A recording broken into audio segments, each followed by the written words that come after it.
Well, good afternoon, everyone. Tim Kraus here, Chief Marketing Officer with Financial Brokerage. Appreciate everybody joining us this afternoon for what I think will be a very relevant topic. Before I get too far, I do also want to let everybody know I also have Chuck Peralt from the Advanced Markets area with Prudential Life Insurance Company on the phone with us as well, who's actually going to do the bulk of the presentation in regards to mirrored loans and some of the concepts that I mentioned in the email below. So I'll be turning it over to him in a minute. But, you know, if you got the email to register for the webinar, if you saw one of the videos that we did promoting the webinar, the concept is really simple.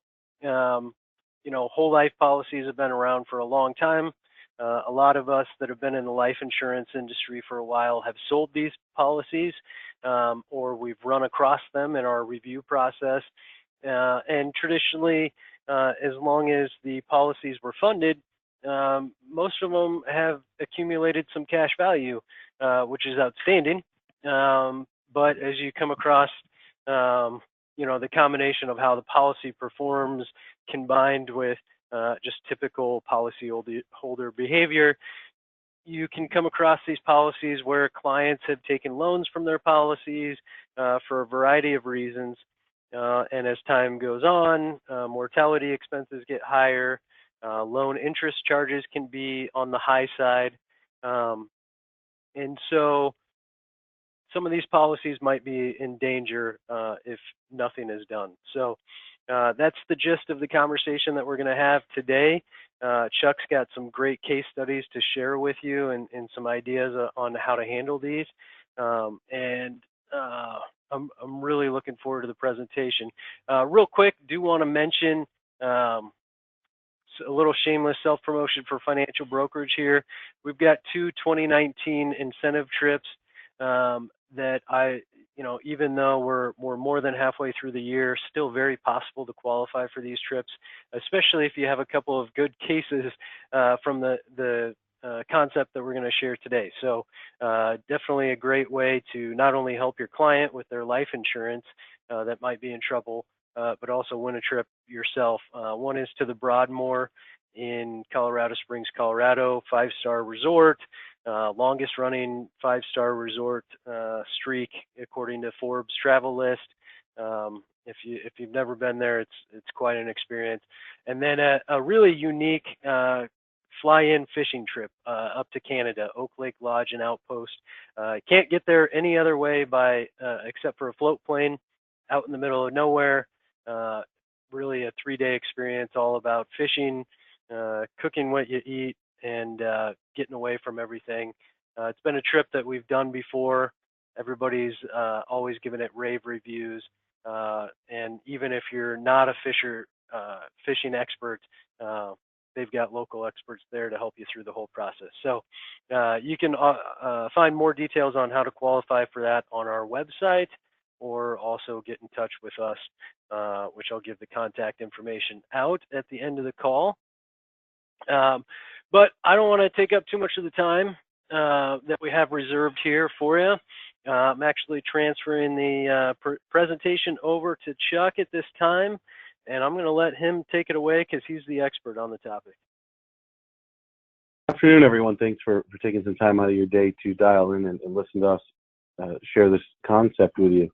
As Tim was kind enough to mention, this is a concept that we have had a lot of success with. So we're going to walk you through today is really 3 different things. We're going to talk a little bit about why there are so many policies with loans that are out there and why that is kind of a really big deal. We're going to talk about 2 different case studies. So we're going to go through one really easy case study and then one really difficult case study. And finally, we're going to wrap up with the why Prudential part, right? Why do we think, or why do we know that we do a better job than anybody out there on these types of cases? So I want to start with this, I call it the historical perspective. There's 2 ways that somebody can end up with a loan on a policy. And the first way is that a client has a need for some money, and when they were sold that policy back in the day, somebody said, if you need money, you can take a loan against this policy and have access to it. and they simply call in, they ask the service center, and they say, hey, you know what, we could use a few bucks for whatever. That's one way. And I would say that's true of really any policy. Any policy with cash value, that's something that can happen on. With whole life, though, as many of you know, whole life requires a premium to be paid every single year. And if that premium is not paid, and then the client hasn't made any other arrangements, then that premium is automatically loaned out of the contract. Not that long ago, and perhaps many of you are in the situation that I was in, I really didn't have a good handle on how much of this there was out there. At Prudential, we don't sell whole life. We haven't for quite some time. And most of the companies and products that we compete with aren't whole life either. So it's not something that we see a lot of in our day-to-day prior to talking about this concept. But if we look at our industry, there has historically been a ton of whole life sales, and whole life sales even today make up close to 40% of all industry sales. If we were to extend this chart back earlier than the year 2000, we would actually see it much higher, because if we go all the way back to the 80s, there really wasn't any other products to sell. It was pretty much, excuse me, it was pretty much whole life, or whole life, and maybe you could do a 10 pay or a 20 pay, but it was just different flavors of that. But even today, whole life represents a really large amount of sales in our industry. Here's why that matters. The way many of our clients were sold these policies is they said, what we're going to show you is a premium that runs forever, in many cases, because that's the only type of whole life that they had, is one that showed premium paying forever. And if the contract performs well, then at some point, usually relatively early on, you won't have to pay any more premiums. So a typical conversation might have been, hey, Mr. and Mrs. Client, you just pay 10 or 12 or 15 premiums, and then your policy will take care of itself. Two things happen. One, the clients often didn't do their part. So if we told the client that they had to pay 15 times, as I'm sure many of you can relate, many of those clients didn't make all of those 15 payments. Maybe they made 13 or 12, or in some cases even a lot less than that, right? 4, 5, or 6. So they didn't hold up their end of the bargain. The other side of that, though, is the policies didn't help them out either. Because no matter which carrier you look at, and all of these lines represent one of the prominent whole life carriers, no matter which one you pick, wherever the dividend was when you started, wherever you were projecting early on, you ended up with a much different experience than that. Even the worst of any of the companies in 1990 had a much higher dividend rate than any of the companies do today. And certainly the best was even quite a bit higher than that. The disparity from the best in 1990 to the lowest today is something like 7% difference, which is certainly going to have a big impact on the contract. So what we end up with is these premiums got automatically loaned out of the client's contract. That unpaid loan interest continued to accumulate, often at really high loan interest rates. It's very typical to see an old policy with at least a 6% loan interest rate. I very often see a 7 or an 8% loan interest rate as well. And what started as a series of relatively small loans accumulate to some really big numbers in many of our cases. This interest is going to ultimately, in many of these cases, cause this policy to lapse. Or in some cases, perhaps the client will say, hey, you know what, I'm just going to surrender it and take what's left. I don't plan on paying this loan back anyway. But what many of our clients don't realize is when the policy lapses or is surrendered with a loan on it, that can cause something that we call phantom income. Essentially, if a policy is lapsed with a loan against it, all of that debt is taxable to the extent that there was gain in the contract. And usually there was a lot of gain because the client didn't contribute all that much at the beginning when they didn't make many of their premium payments. So you end up in this scenario where you're staring down the barrel of a relatively large tax bill, and you don't have a lot of great options. In fact, you have three.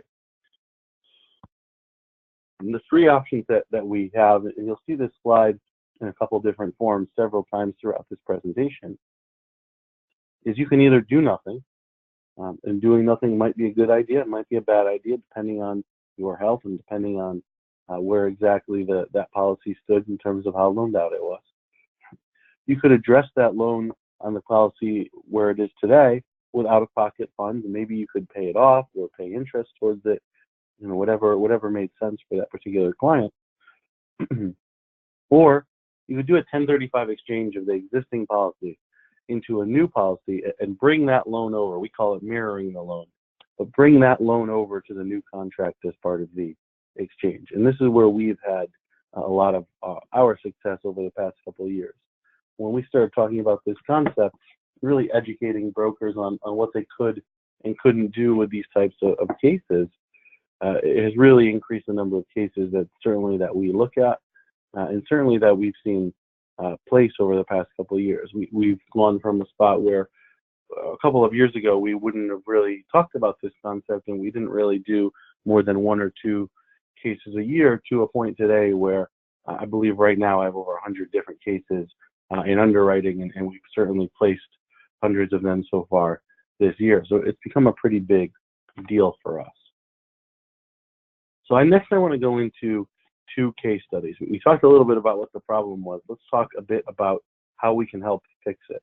So we're going to go through 2 case studies, and one of them is a particularly easy case study, and one of them is a particularly difficult case study. The goal here is to try and give you guys both ends of the spectrum, and perhaps you'll think of a client that looks like one of these or the other while we're talking through them. So the first gentleman that we're going to look at was a 50-year-old gentleman who was actually in our industry. We looked at this case a couple of years ago and ended up turning into a sale. And I'll tell you the story about how it did that. This particular guy was actually in our business. He was a financial advisor.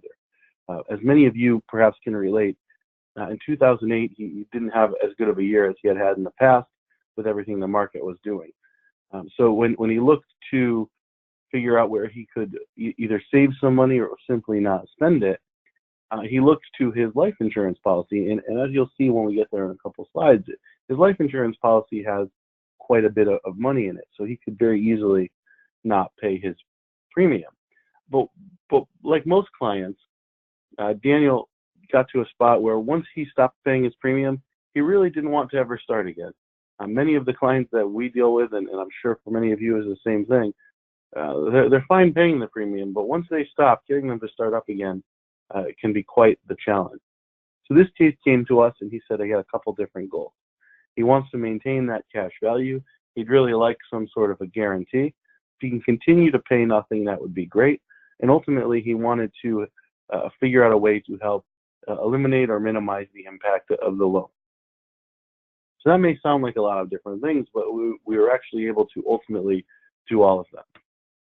Before we go into our solution, I want to consider the 3 options that I mentioned earlier. The first option was to do nothing. You'll see with this particular client that his policy was not in jeopardy of lapsing, but if he didn't do anything, his policy loan would continue to grow. And when we looked at that in-force projection, while the coverage would stay in force, the loan got to be a pretty big number later on, and that wasn't really a number the client felt comfortable having hang over him. He could have paid off the loan and started to address it on his old contract, but he didn't want to spend any money going forward. So that option only worked if he was willing to spend any money. So what we did is do a 1035 exchange from his old contract to the new one, and again, mirror the loan. Let's take a look at the details of those contracts. So this gentleman had about 1.125 million of cash inside of his contract. So you'll hear us refer to that as the gross number, and I'm gonna draw a circle around it. So this is all of the money in the contract. This includes this $240,000 of loan. So think of it this way: of this $1,125,000, $240,000 of it was already loaned out, leaving him a surrender value of somewhere just below $900,000. So this is what he had on his current contract. What we were able to do is do that 1035 exchange and improve his situation in a variety of different ways. First of all, his death benefit increased pretty significantly. He got just under a 23% death benefit increase, from a little under 3.9 million to 4.75 million and some change. So that's a great story in and of itself, right? Anytime we can help a client do that, they're going to be really happy. We also were able to do that with showing him paying $0 going forward. Again, another one of this gentleman's goals. The most important thing we did, though, and the strategy that we employ on many of these cases and many advisors ask us to do, is what you see written down on that second bullet point down below. It says, in this specific case, the loan was able to be repaid entirely by withdrawing of a portion of its cost basis in the second year and using those funds as a loan repayment. So you may have caught that I mentioned earlier, he had about $890,000, $885,000 of surrender value left in that old contract. So that came over as well as the loan. Now, when we put it into a new contract, there are certainly some upfront costs and a new surrender charge schedule, but most of that money is still going to be available very early on in the contract. I believe the surrender value was somewhere around $800,000.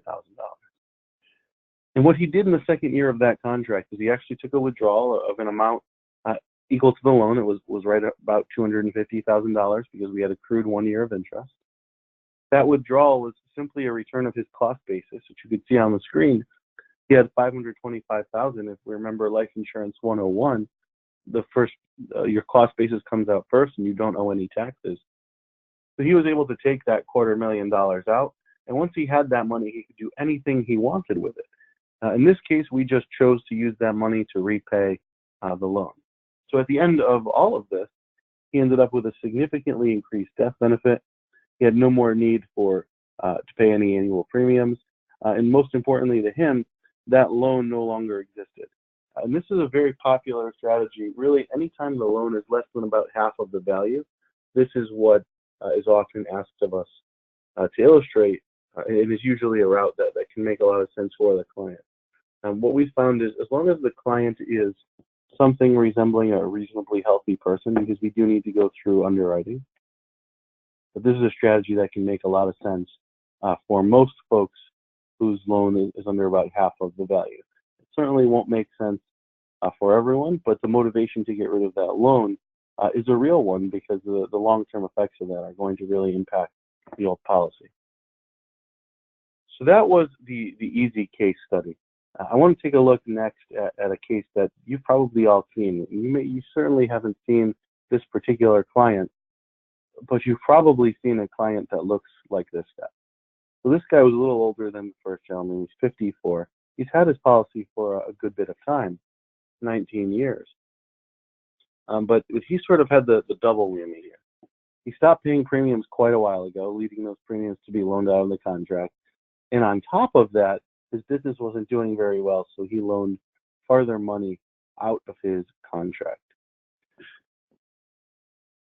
So if we look at what he had, this gentleman had $300,000 in his contract, and basically the whole thing was loaned out, right? $299,000 out of the $300,000 that he had was loaned out, leaving basically nothing.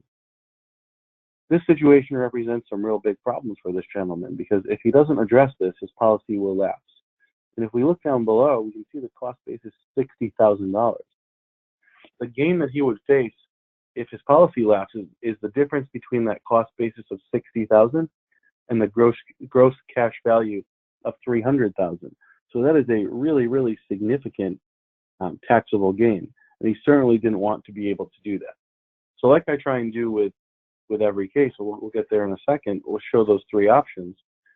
For this particular guy, he didn't have enough money to meet any of our requirements. The loan was far too large to mirror and create a positive surrender value, because you have to be able to do that when there is a loan. We can't have him have a negative amount of money and be owing us farther money above and beyond the loan. So what we asked this guy to do was to pay back some of the loan prior to the 1035 exchange. And when we laid it out in the way the three options I mentioned earlier go, this made a ton of sense for him. So we looked at his three options and we said, well, your first option is to do nothing. If you do nothing, your contract is absolutely going to lapse, right? It was 99.9% loaned out. If it lapses, he would get a 1099 for $240,000 of gain. And like any withdrawal from a life insurance 1099 it would be taxed as ordinary income. So he was going to owe quite a bit of money. Excuse me, sorry about that. Didn't mean to switch those slides. He was going to owe quite a bit of money, right? He was going to owe the taxes on $240,000, which represents somewhere between $90,000 and $100,000 just of taxes, all for the privilege of no longer having any life insurance coverage. So when we tell our clients that, what are they going to say to us? First of all, they're not going to be very happy, and they're going to ask for literally any other option, because the idea of writing a check to Uncle Sam for that kind of money and no longer having any coverage is certainly not going to be a particularly appealing one. So we said, well, great. But all of that is what happens if your policy lapses. So how do we make your policy not lapse? And to find that out is pretty easy, right? We just run an in-force illustration with the current carrier, and it'll give us that number. For this particular gentleman, and like most folks in this situation, he's going to have to pay two different numbers. He's going to have to first pay his annual premium, and he's also going to have to pay all of the loan interest every year. He hadn't been doing either of those. He had just been continuing to accrue them, but there's nothing left for him to accrue it against. He is all out of surrender value, so it's time for this particular gentleman to start paying. In this particular case, he was also lucky enough to be the owner of an 8% loan interest contract. So total all-in cost for him to keep that contract going was around $30,000 for the foreseeable future. So that might be a better option than writing Uncle Sam a pretty big check. However, that'll add up to a lot more than the taxes he pays pretty quick. He's going to pay somewhere between $90,000 and $100,000 in taxes in all likelihood, which is a lot of money. But $30,000 for every year is quite a bit of money as well. And so what we offered him was the third option, which is the 1035 exchange into a new contract. The first thing we had to have him do was to pay down the loan on the existing contract by $39,000. It was just in too bad a shape for us to deal with it the way that it was. So that brought his loan down from $299 to $260. He does need to pay money towards the new contract, so we paid it down by $39,000, and then we did that 1035 exchange over to a new contract. We had him pay the interest for the first 5 years after we did that.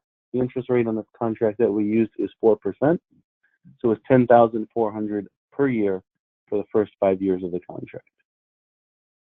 The total cost that he spent all in with our idea and with our strategy is $91,000, but spread out over 6 years. And when you compare that to the other options, remember the first option was to pay somewhere around that much money, but that was just in taxes to get absolutely nothing. And the second option was $30,000 a year every year. We end up being a far less expensive option than his old contract, while also being probably a far more appealing option to most people than using that money to pay the taxes. Now, we can't totally get rid of the loan, right? I can't get rid of a loan with a $300,000 loan with $90,000 over 6 years. So that loan will continue to accrue on the contract. That death benefit will decrease, but he's still getting, his family is still getting a really meaningful death benefit, even if he lives until age 95. So he's getting something for his money here, and additionally, he's getting the benefit of not having to pay any of those taxes. The last thing I want to touch on today after those two case studies is why PRU. What are our requirements, and why do we think we do a better job? The one hard and fast rule we have is you have to have a minimum net cash surrender value of $25,000. That means you need at least $25,000 left in the contract above and beyond what's been loaned out. Now, in some cases, you will need more than that. $25,000 is the minimum. As you get into larger numbers, if we had a $2 or $3 million exchange and they only had $25,000 left, that would not be a particularly significant number. Whereas if we had a $30,000 exchange, $25,000 left would be a much higher percentage of that. So $25,000 is the minimum, but in some cases you will need more. About the biggest loan we can take is going to be somewhere between an 80 and 90% loaned out contract. What this rule really means for most of you is we can look at just about any case. We can't look at tiny cases, maybe those $10,000 old whole life policies with only a couple thousand of cash value. Those will probably never be able to hit our minimums. But those are small and complex cases, which can take a lot of time. And we try and find ways to help those clients as well, but it typically doesn't make a lot of sense with our products and the face amounts that we require. So the $25,000 rule is our hard rule. We do require an exception on every case. This exception is in place to do, and if you work with us, that won't be an issue, is to make sure that we don't end up in a situation where the policy is just a little bit more loaned out than we thought it would be coming over, and then none of this works. So we have some processes in place on our end to make sure that this all goes smoothly for the client.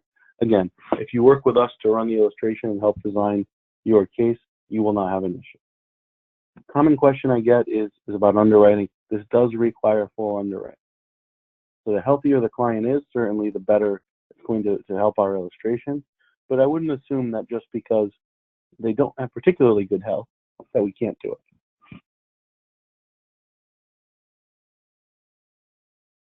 The other things we can bring to you are what I put on the screen here now. We have significant experience in dealing with this. As I mentioned earlier, we see hundreds and hundreds and hundreds and thousands of these cases. Just myself, I'll probably look at somewhere around 2,000 cases this year, and those are the ones that we run illustrations on, not counting the ones that I get where there isn't necessarily a big taxable gain, or perhaps they don't hit our minimum. And we've been doing this for a number of years. And so there really isn't anybody else out there that has the level of experience and knowledge around these cases that we do. Because if you're not actually out there talking about it and doing this business, just like as many of you I'm sure can appreciate in your own practices, the more you've done something, the better you are at it. And the more familiar you are with all the good, the bad, and the ugly of what can happen. And we've certainly really never, at this point, I can't imagine a scenario that I could get thrown across my desk that we haven't seen dozens of times, forget once. All of our products are available. So we want you to sell the product that is correct for your client. As you might expect, some of our products are better than others at this. So for those of you who are familiar with what we offer, Founders Plus is probably the most common product that we use here. The fully guaranteed contracts that don't have any cash value don't work particularly well because we really need a cash value product in order to make these sales work. But if they're willing to write a big enough check, then I can usually make just about anything work.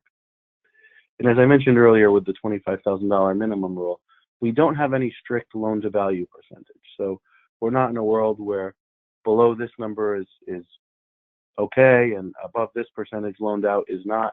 We can really look at just about any case as long as it hits that minimum of $25,000.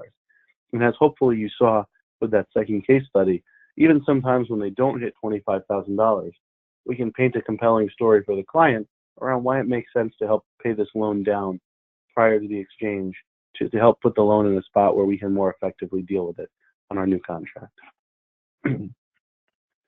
So in summary, we went through three things today. We touched on a bit of the history and why there's so much of this out there. We went through two unique case studies. We went through the one really easy case study, and then we went through the one really, really highly max loaned case study.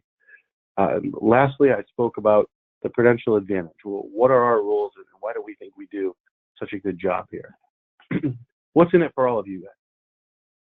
What's in it for all of you is, first of all, you're going to help the clients retain the coverage they need. The second thing on here, though, and as I think maybe the most important, you're going to help save these clients from lapse.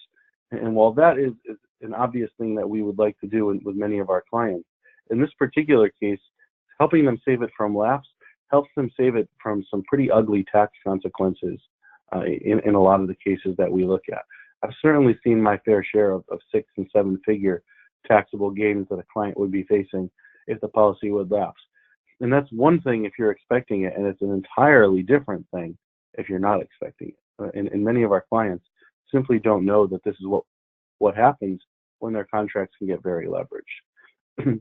The last part of this and what we've seen is this leads to a lot more additional opportunities because we're getting into a much more comprehensive planning conversation around their tax situation, around perhaps other policies that they have that you weren't originally talking about. A number of times we've done this when we started with one policy with a loan, and then all of a sudden we came across several other policies that the client had neglected to tell us about. we get to have a lot better and more thorough conversations just based on the nature of this particular sales idea. So I would leave you all with this before I turn it back over to Tim. What I'd like you guys to do is get out there and take a look at the clients that you have. The best thing about this idea is that when I'm working with brokers who've been in this business for a while, you probably already have these clients sitting in your book of business. When I do this presentation in person, I always start with a couple of questions.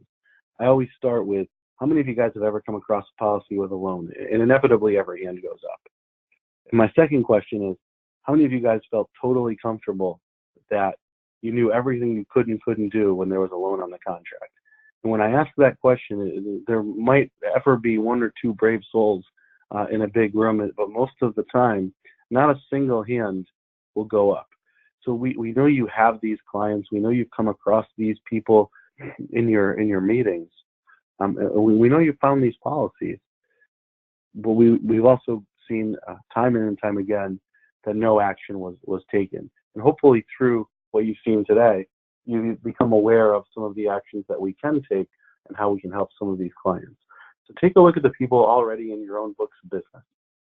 Work with the folks at Financial Brokerage to generate proposals. They'll work with us to help put that together, and try and conduct one meeting over the next couple months and ultimately turn that into a sale.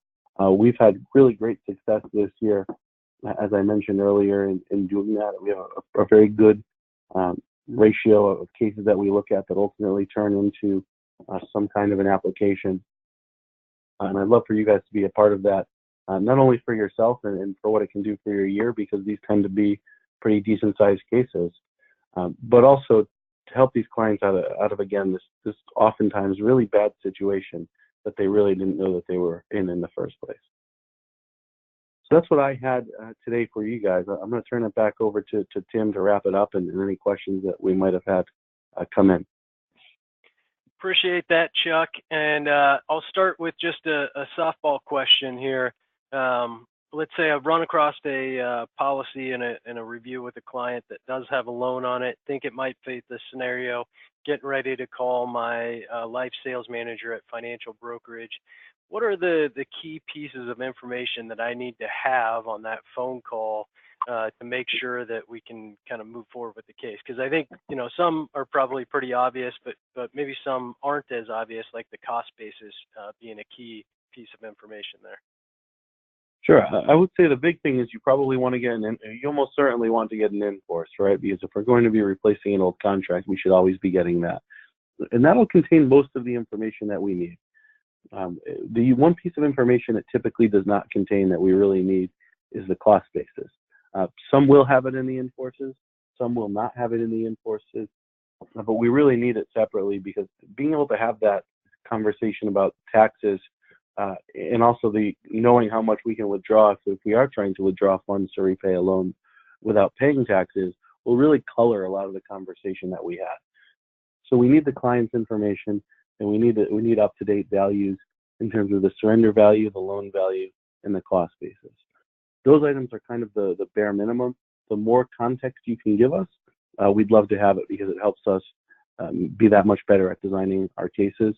But that stuff is the bare minimum. And I guess I would say some idea of what the client wants to do as well. A lot of times we'll get numbers and folks will say, hey, what can we do with this?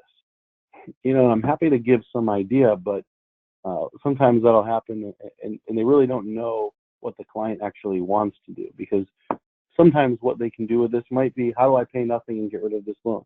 That's a perfectly viable answer. Other times it might be, hey, I want $5 million of coverage.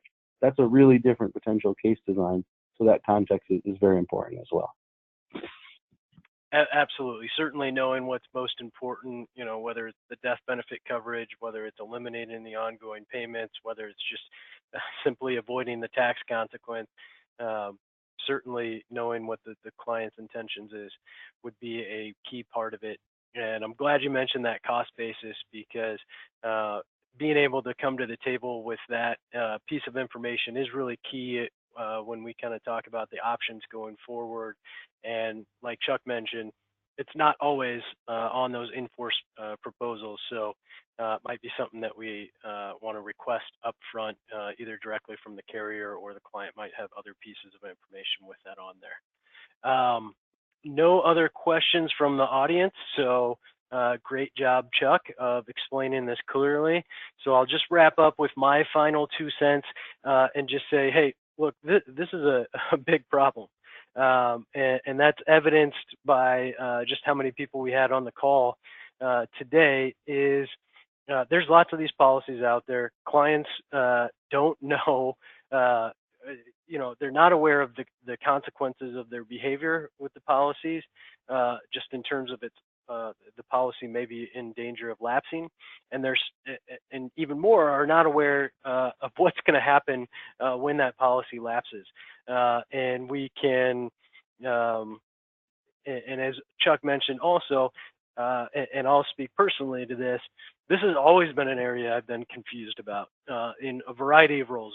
Back when I was in the field as a financial advisor, and in some of my other roles, when discussing these types of scenarios, anytime policies with loans came up, I was always a little shaky on that. And, listening to Chuck talk about this topic was the first time that personally I was able to gain some clarity.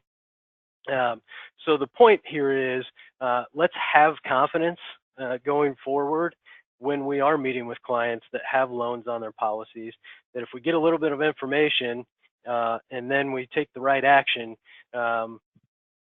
we are going to be able to at least lay out what the potential options for the clients are.